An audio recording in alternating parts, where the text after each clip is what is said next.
And then when you bring up a system of lockdown, you automatically have to compare it to a system of no lockdown, Sweden and Norway. I'm Norwegian. Norway has lockdown. Norway has lockdown, Sweden does not have lockdown. What happened in those two countries? Are they vastly different? Did Sweden have a massive outbreak of cases? Did Norway have nothing? Let's look at the numbers. Sweden has 15,322 cases of COVID. They did 74,600 tests, which is 21%, similar to the other countries, 21% of all those tested came out positive for COVID. What's the population of Sweden? About 10.4 million. So if we extrapolate out the data, about 2 million cases of COVID in Sweden. They did a little bit of social distancing. They would wear masks and separate. They went to schools, stores were open. They were almost about their normal daily life with a little bit of social distancing. They had how many deaths? 1,765.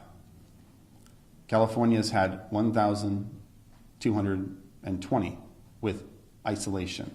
No isolation, 1,765. We have more people. What I'm getting at is millions of cases, very small death. Millions of cases, very small death. This is what we're seeing everywhere. Norway, its next door neighbor. This is where I come from.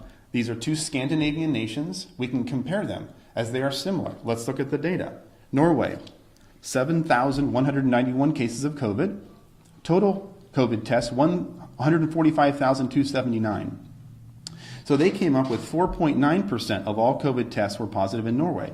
Population of Norway, 5.4 million. So if we extrapolate the data as we've been doing, which is the best we can do at this point, they have about 1.3 million cases.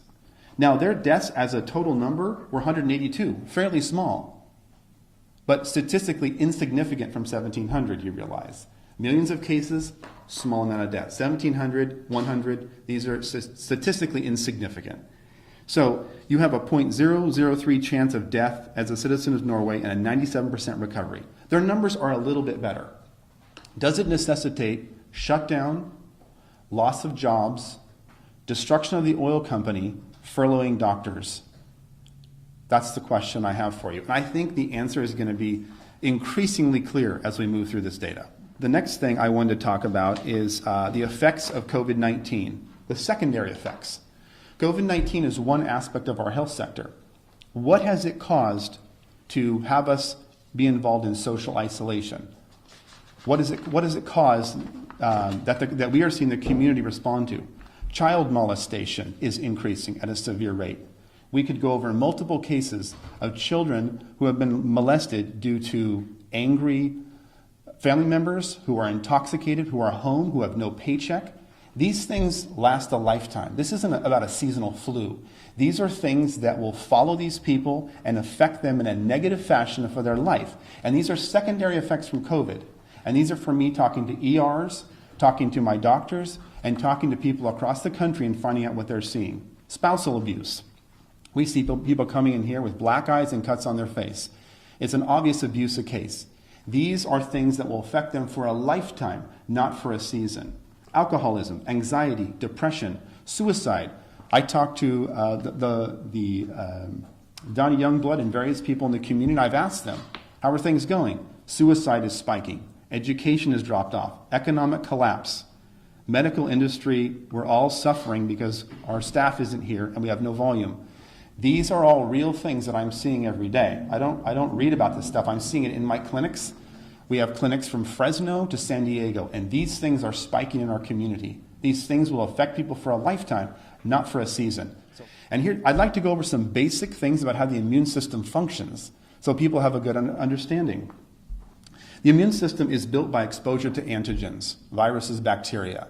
When you're a little child crawling on the ground, putting stuff in your mouth, viruses and bacteria come in, you form an antigen-antibody complex, you form IgG, IgM. This is how your immune system is built. You don't take a small child, put them in bubble wrap in a room and say, go have a healthy immune system. This is immunology, microbiology 101. This is not something, this is the basis of what we've known for years. So what I'm seeing is when you take human beings and you say, go into your house, Clean all your counters. Lysol them down. You're going to kill 99% of viruses and bacteria. Wear a mask. Don't go outside. What does that do to our immune system? Our immune system is used to touching. We share bacteria, staphylococcal, streptococcal bacteria, viruses. We develop an immune response daily to this stuff. When you take that away from me, my immune system drops. As I shelter in place, my immune system drops. You keep me there for months, it drops more. And now I'm at home, hand washing vigorously, washing the counters, worried about things that are indeed what I need to survive. For instance, nobody talks about the fact that coronavirus lives on plastics for 3 days. And we're all sheltering in place. Where'd you get your water bottles from? Costco. Where'd you get that plastic shovel from? Home Depot. Those are fomites and carriers of disease. So you take your family sheltering in a place that you think is safe, and you're taking fomites with disease that they've shown that lasts 3 days. Are you really protecting yourself from COVID? Does that make sense to you? It doesn't make sense to me. We're not wearing masks. Why is that? Because we understand microbiology, we understand immunology, and we want strong immune systems. I don't want to hide in my home, develop a weak immune system, and then come out and get disease. We have both been in the ER through swine flu and through bird flu. Did we shut down for those? Were they much less dangerous than COVID? Is the flu less dangerous than COVID? Let's look at the death rates. No, it's not. They're similar in prevalence and in death rate. So we are saying that our response now that we know the facts, it's time to get back to work. It's time to test people. What's interesting to me too is when someone dies in this country right now, they're not talking about the high blood pressure, the diabetes, the stroke. They say, did they die from COVID? We've been to hundreds of autopsies. You don't talk about one thing. You talk about comorbidities. Their vessels were narrowed. Their lungs were a smoker. COVID was part of it. It is not the reason they died, folks. It is one of many reasons. So to be so simplistic to say that's a COVID death because they have COVID, you know how many people die with pneumonia or people that die from flu? With flu, I should say. It's not from flu. Their lungs were compromised by COPD. They had a heart attack 2 years ago. They have a weakened body. We aren't pressured to test for flu. But ER doctors now, my friends that I talk to say, it's interesting. When I'm writing up my death report, I'm being pressured to add COVID. Why is that? For hundreds of years, we relied on herd immunity. Viruses kill people. End of story. The flu kills people, COVID kills people. But for the rest of us, we develop herd immunity. We develop the ability to take this virus in and defeat it. And for the vast majority, 95% of those around the globe, this is true.